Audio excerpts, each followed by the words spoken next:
Hi everyone, this is your Bay Area Realtor Deepak Arora signing in today from our lovely Keller Williams Silicon City office. And I have with me a friend and one of Bay Area's top lenders from BMO, Amitava Chakraborty. Hi, Amitava here from BMO, and definitely it's been a pleasure to work. And I'm here to talk about the financial outlook. And yes, over to you, Deepak. Yeah. So as Amitava said, we're going to be talking about financial outlook. This is the right time because we are in the month of January, and what could be a better time to talk about what is the financial outlook for the real estate, especially for the buyers in the Bay Area for the next 11 months. So Amitava, let me ask you, one thing that we have been noticing is we are right now at some of the lowest inventory levels historically, but the prices are not budging. In fact, they're appreciating. At the same time, the interest rates are also not budging. And they're also sometimes going up a little or down a little, but they're almost at the same level. So what do you think we have in store in the near future for this year? Right, as I talked to you, if you remember, like beginning of 2024, when we discussed about the kind of similar topic, when we all are anticipating that end of 2024 interest rate may go down, that is not the story altogether. We have seen interest rates are pretty standard. Even only in the month of September, interest rate has gone down the lowest possible time, I would say. And after that, September till now, interest rates are spiking up based on the 10 years treasury yield are concerned.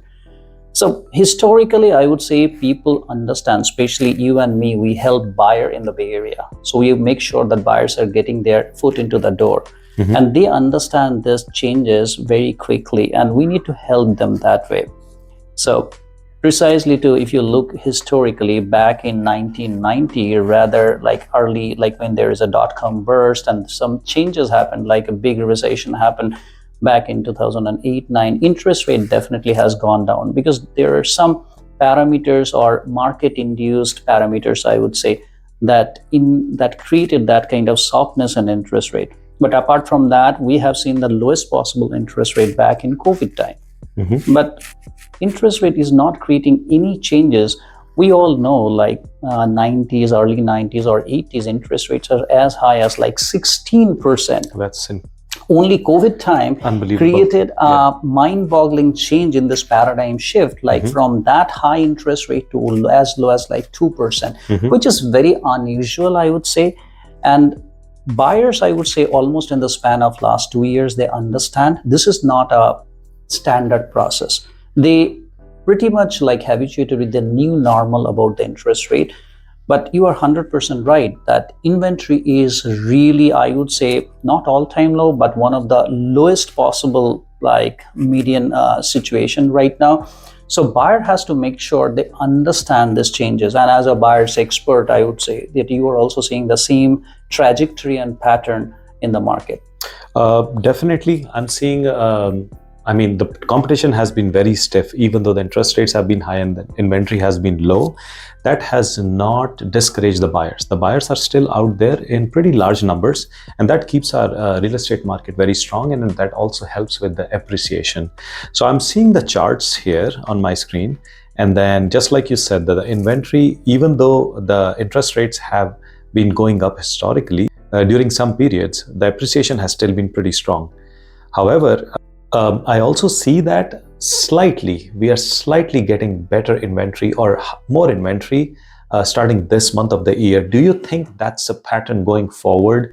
Like come spring and summer, we're going to see much better inventory in the area?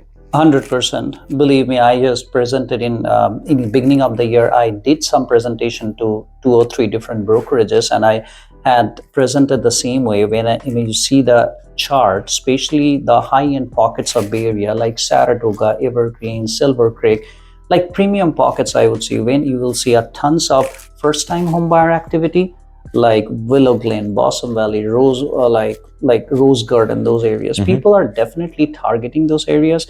When you see the first-time home buyer and they're looking for a single family or even a townhome, the appreciation is huge. As you just mentioned, year over year, it's like last year versus this year is more than 9%, considering this interest rate spike. Yeah. And one of the things that you also had mentioned, like the inventory, though it is showing low, it's not the true fact, because if you see the beginning of the year, it is showing almost 84,000 new inventories are the coming soon, and total together that we discussed. So there is a huge projection down the line. That means we are seeing there is an upward trend in the inventory, but inventory is quickly eaten up by the pending. Because last year versus this year, the average days on market that has gone down from 3 weeks to less than like 11 days, 12 days. Right. I think one of the reasons could be, so in 2022, the inflation shot up and the interest rates shot up. That spooked the buyers out for a little while. Right. And then they slowly started coming back to the market, slowly started adjusting to the norms of the high interest rates. Because of which, if you see at the beginning of 2023, the average days on market was much higher, but it started dropping as the year progressed. And beginning of 2024, it was less. And now beginning of 2025, it's even lesser because the buyers feel more and more confident in this market. So those are some great points. And you talked about several different areas. Now, one of the areas where I recently closed for one of my buyers is very interesting. And I would like to point out, which is Evergreen San Jose. Now, Evergreen San Jose is evergreen in general, and then there is a neighborhood called Silver Creek. Why I really like that area is it caters to both the first-time home buyers as well as the move-up buyers or the luxury buyers. We have homes ranging from anywhere from mid 1 millions to maybe up to 5 million or above. If I see that area has seen a very solid growth, I think in double-digit growth year over year, both for average single-family homes in Evergreen at large, as well as for Silver Creek area, especially where you are actually, those are much above the average buyer's price points in the Bay Area. So what do you have to say about an area like this? And I know there are more than one such areas or one such cities in the Bay Area, but what do you have to say about areas like those long term as well as for the rest of the year 2025? I would say that last year, if I say a certain percentage of my production that I closed cater to this two, this is a unique thing, this two pockets, Silver Creek and Evergreen. Mm-hmm. 659 single family house has been sold in last year. Mm-hmm. This only two pockets, mm-hmm. Silver Creek and Evergreen together, 659 homes being sold. That's like mind-boggling, to be very honest with you. And the appreciation, especially in Silver Creek, where the median price is 3.2 million, it's mm-hmm. not like a cookie cutter or kind of a stack home. Right. People are talking about move-up buyers or luxury buyers. Mm-hmm. Appreciation is a double digit. That's like phenomenal. That's phenomenal. And when you talk about a first-time home buyer, that is same understanding for me that mm-hmm. Evergreen has more than 15% appreciation year over year.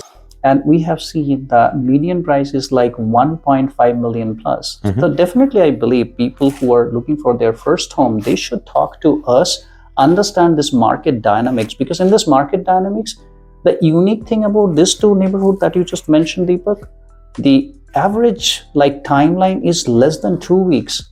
Properties are coming and going, flying off the shelves. Yep. So that's good. And then talking about double-digit growth, I'm seeing almost 14 to 16% in these two neighborhoods. And for a average 1.5 million home, you're talking about more than 200K of gain in 1 year. And for an average $3 to $3.5 million home, you're talking almost 450 to 500K. That's $500,000 in your pocket within a year passively. So that's the power of real estate, my friends, in the Bay Area. Well, this was a pleasure talking to you and educating our lovely audience on a short and crisp economic outlook for 2025. Thank you so much, and we'll catch up with you with more interesting information about real estate as the year goes along. Thank you.